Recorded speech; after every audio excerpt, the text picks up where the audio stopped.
چند دن قبل کسی کام سے بائی روڈ لندن جانا ہوا۔ میں نے راستے میں ہائی وے پر ایک ادھیڑ عمر ہچ ہائیکر کو دیکھا جو لفٹ چاہیے کا ہاتھ سے لکھا پوسٹر اٹھائے کھڑا سردی سے کانپ رہا تھا۔ شدید بارش ہو رہی تھی۔ میں نے نہ چاہتے ہوئے بھی گاڑی روک کر اسے بٹھا لیا۔ اس سے گفتگو شروع ہوتے ہی مجھے یقین ہو گیا کہ وہ ٹھیک ٹھاک تعلیم یافتہ تھا۔ یہ بھی اندازہ ہوا کہ اسے کوئی مرض لاحق تھا جس کی وجہ سے وہ بات کرتے کرتے بھول جاتا تھا کہ کس موضوع پر بات ہو رہی تھی، لیکن دوسری طرف اس کی یادداشت اتنی اچھی تھی کہ بات کرتے وقت موضوع کی مناسبت سے مختلف اسکالرز کے لکھے ہوئے پیراگرافز لفظ پر لفظ بیان کر رہا تھا۔ پہلے آپ کو یہ بتا دوں کہ ہچ ہائیکرز کہتے کن لوگوں کو ہیں، پھر اصل بات کی طرف آتے ہیں۔ ہچ ہائیکرز بے گھر ہوتے ہیں، ایک سے زیادہ دن ایک شہر میں نہیں گزارتے اور ہمیشہ لفٹ لے کر سفر کرتے ہیں۔ جس شہر کے لیے لفٹ مل جائے وہی شہر اگلے 24 گھنٹوں کے لیے ان کی منزل ہوتی ہے۔ ہر شہر میں بے گھر لوگوں کے لیے بنے سرکاری سینٹرز میں کھانا کھاتے ہیں، وہیں غسل کرتے اور کپڑے دھوتے اور سو جاتے ہیں، اور صبح اٹھ کر پھر سفر شروع کرتے ہیں۔ ان میں سے اکثر کو حکومت کی طرف سے مختصر سا الاؤنس ملتا ہے جو یہ اپنی اضافی ضرورتوں کے لیے استعمال کرتے ہیں۔ مجھ سے لفٹ لینے والے ہچ ہائیکر نے بتایا کہ وہ 13 سال ایک یونیورسٹی میں نابینا اسٹوڈنٹس کے لیے کتابیں پڑھ کر ریکارڈنگ کرنے کی نوکری کرتا رہا، لیکن ایمنیزیا کا مرض بڑھنے کی وجہ سے اسے وقت سے پہلے ریٹائرمنٹ مل گئی اور اس نے اولڈ ہوم میں جانے کے بجائے ہچ ہائیکر بننے کا فیصلہ کیا۔ میرے پوچھنے پر اس نے بتایا کہ وہ ایک ہفتے میں 3 کتابیں ریکارڈ کر لیا کرتا تھا۔ وہ اپنے کام کے بارے میں نہ بھی بتاتا، تب بھی اس کے بولے ہوئے ہر فقرے سے ہزاروں کتابوں کا قاری ہونے کا ثبوت تو مل ہی رہا تھا۔ 4 گھنٹے کے سفر میں اس سے ادیان عالم، کائنات، ثقافت اور زندگی کے مقصد سمیت کئی موضوعات پر بات ہوئی۔ گو کہ چند منٹس کے ایک موضوع پر بات کرتے ہی وہ بھول جاتا تھا کہ موضوع گفتگو کیا تھا اور ساتھ ہی کوئی نیا موضوع شروع ہو جاتا۔ البتہ اس سے جس موضوع پر جتنی بھی بات ہوئی، اس کے علم اور مدلل انداز گفتگو پر میں رشک میں مبتلا ہوتا گیا۔ وہ ایک سانس میں اپنی کسی بات کی دلیل کے لیے یونانی فلاسفر کا حوالہ دیتا، دوسری میں مسلم اسکالرز کا، اور تیسری میں قرون اولیٰ کے ہندو فلسفیوں کی کہی ہوئی کسی بات سے اپنی بات کو تقویت دیتا، اور اس دوران بھول بھی جاتا کہ بات کس ٹاپک پر ہو رہی تھی۔ اس کے ساتھ ہونے والی بہت سی باتوں میں سے میں چند آپ سے شیئر کرنا چاہتا ہوں۔ بات کرتے کرتے وہ ایک دم سے کہنے لگا، تمہیں معلوم ہے تم اس روڈ سے کیوں گزرے جہاں میں کھڑا تھا؟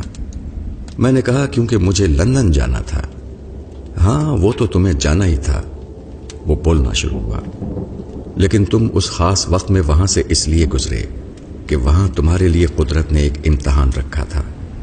اگر تم اس امتحان میں ناکام ہوتے تب بھی مجھے لفٹ ضرور مل جاتی، کیونکہ قدرت بیک وقت کئی متبادل اسباب کا بندوبست کرتی ہے، لیکن تمہیں اس ناکامی کے بعد اگلا امتحان اس سے مشکل ملنا تھا۔ خود کو انسانیت کے لیے مفید ثابت کرنے کے جتنے مواقع ضائع کیے جائیں، مفید بننا اتنا ہی مشکل ہوتا جائے گا۔ وہ بولتا چلا گیا۔ اس نے مزید کہا کہ میں 15 منٹ پہلے اس روڈ پر آ کر کھڑا ہوا تھا اور تم سے پہلے کئی گاڑیاں وہاں سے گزریں۔ میرا تو کام ہی انتظار کرنا ہے۔ میرے سفر کا بندوبست کرنا تو قدرت کا کام ہے، لوگوں کا نہیں۔ مجھے دکھ ان لوگوں کی ناکامی پر ہوتا ہے جو امتحان کے ہر سوال کو برابری کی بنیاد پر سنجیدہ نہیں لیتے۔ کسی کو یاد ہی نہیں کہ زندگی تو بس ایک امتحان ہے اور قدم قدم پر قدرت کے امتحان کے سوال نامے رکھے ہیں۔ میں حیرت سے اسے دیکھ رہا تھا۔ جب وہ بات کرتے کرتے پھر بھول گیا اور کچھ سوچنے لگا، میں نے اسے الجھن میں دیکھ کر ٹاپک بدلنے کے لیے پوچھا، ابھی تو شاید تم 50 کے بھی نہیں ہو، اتنے تعلیم یافتہ بھی ہو کر پھر کیوں سڑکوں پر مارے مارے پھرتے ہو؟ تمہیں اپنی بیماری کے باوجود اچھی جاب مل سکتی ہے۔ اس کے چہرے سے اندازہ ہوا اسے مجھ سے اس احمقانہ سوال کی توقع نہیں تھی۔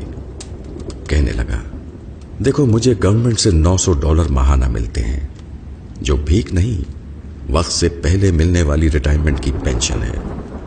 اگر تم غور کرو تو جان سکتے ہو کہ ان پیسوں سے میں بآسانی ریٹائرمنٹ ہوم میں آسائش کے ساتھ رہ سکتا ہوں، لیکن پھر نہ تو خدا کو اپنی طرف متوجہ کر سکوں گا، نہ میں خود خدا کو دیکھ سکوں گا۔ میں نے پوچھا تم خدا کو کیسے دیکھتے ہو اور کیسے اسے اپنی طرف متوجہ کرتے ہو؟ وہ بولا، اپنے اور دوسروں کے لیے قدم قدم پر اس کے بچھائے ہوئے امتحان اور بندوبست میں اسے دیکھتا ہوں، اور ضرورت مندوں کی مدد کر کے اسے اپنی طرف متوجہ کرتا ہوں۔ میں نے سوچا جو خود بے گھر ہے اور سفر کے لیے لفٹ کا محتاج ہے، وہ کیا کسی کی مدد کرے گا؟ لیکن میں نے گفتگو آگے بڑھانے کو پوچھا، تمہارا تو اب کوئی خرچہ ہی نہیں ہے، پھر تم اس پینشن کا کیا کرتے ہو جو تمہیں ملتی ہے؟ خیرات کرتا ہوں، وہ بولا، اور ساتھ ہی اپنے بیگ کی ایک جیب سے پلان کینیڈا نامی ایک خیراتی ادارے کو دی گئی امداد کے ایگریمنٹس نکال کر مجھے دکھانے لگا۔ ایگریمنٹس اور رسیدوں کے مطابق وہ بندہ خدا افریقہ میں 3 یتیم بچیوں کا فوسٹر فادر یعنی نگہبان تھا، اور ان کی تعلیم اور ہاسٹل کے اخراجات کی مد میں $730 ماہانہ پلان کینیڈا کو عطا کرتا تھا۔ اس نے اپنی بیماری کی وجہ سے ایسا بندوبست کیا ہوا تھا کہ یہ پیسے ہر ماہ اس کے اکاؤنٹ سے خود نکل جائیں۔ میں نے اس کے کاغذات اسے واپس کیے اور پوچھا، یہ تم کب سے کر رہے ہو؟ تب تک وہ پچھلی ساری بات بھول چکا تھا۔ پوچھنے لگا، کیا کب سے کر رہا ہوں؟ میں نے سوال بدلتے ہوئے پوچھا، ہم زندگی کے مقصد پر بات کر رہے تھے، تم یہ بتاؤ یہ زندگی کس بات کا امتحان ہے؟ وہ ایک لمحہ سوچنے کے بعد بولا، جب خدا ہمیں دوبارہ اٹھائے گا تب ہی حقیقی زندگی شروع ہوگی، اور اس زندگی میں مراد اس بنیاد پر ملیں گی کہ ہم دنیاوی زندگی میں انسانوں کے لیے کتنے مفید تھے۔ اور یہی خلاصہ کلام ہے کہ یہ زندگی خود کو انسانوں کے لیے مفید ثابت کرنے اور شکر گزار رہنے کا امتحان ہے۔ میں نے کہا، یار تم اتنے سمجھدار ہو، تمہیں قرآن بھی اسٹڈی کرنا چاہیے۔ جواب میں اس نے سورہ نور کی اللہ سے متعلق ایک بڑی آیت کی انگلش ٹرانسلیشن مجھے اس انداز میں سنائی کہ میری آنکھیں بھیگ گئیں۔ ساتھ ہی اس نے اپنے بیگ سے قرآن کی ایک بوسیدہ سی کاپی نکال کر مجھے دکھائی، تو میں نے اس سے کہا کہ میرے پاس قرآن کی نئی کاپی ہے، تم وہ لے کر یہ مجھے دے دو۔ وہ بولا، نہیں، اس پر میں نے جگہ جگہ اپنے نوٹس لکھے ہوئے ہیں۔ میں نے گاڑی ایک کافی شاپ پر روکی اور دونوں کے لیے ناشتہ لینے چلا گیا۔ کچھ دیر بعد واپس آیا تو اس نے میری گاڑی صفائی کرنے کے بعد اندر باہر سے چمکائی ہوئی تھی، اور بونٹ کھولے اسکرین صاف کرنے والا واشر لیکوڈ اس کی مخصوص ٹنکی میں ڈال رہا تھا۔ میں نے پوچھا، یہ تم نے کہاں سے لیا؟ اس نے سامنے گیس اسٹیشن کی طرف اشارہ کر کے کہا، وہاں سے لیا ہے، تمہاری گاڑی میں واشر لیکوڈ والی ٹنکی خالی تھی، اس موسم میں یہ ٹنکی بھری ہوئی ہونی چاہیے۔ میں نے واشر لیکوڈ کے پیسے دینا چاہے، اس نے یہ کہہ کر منع کر دیا کہ جو ناشتہ تم میرے لیے لائے ہو یہ اس سے سستا ہے۔ اس سے ہونے والی گفتگو کا 5% بھی میں لکھ نہیں پایا۔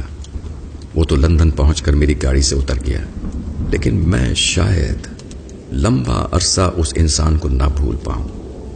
واپس آ کر اپنے دوستوں سے اس کا تذکرہ میں نے صوفی ہچ ہائیکر کے نام سے کیا۔ تحریر رضوان خالد چودھری، آواز خالد سید۔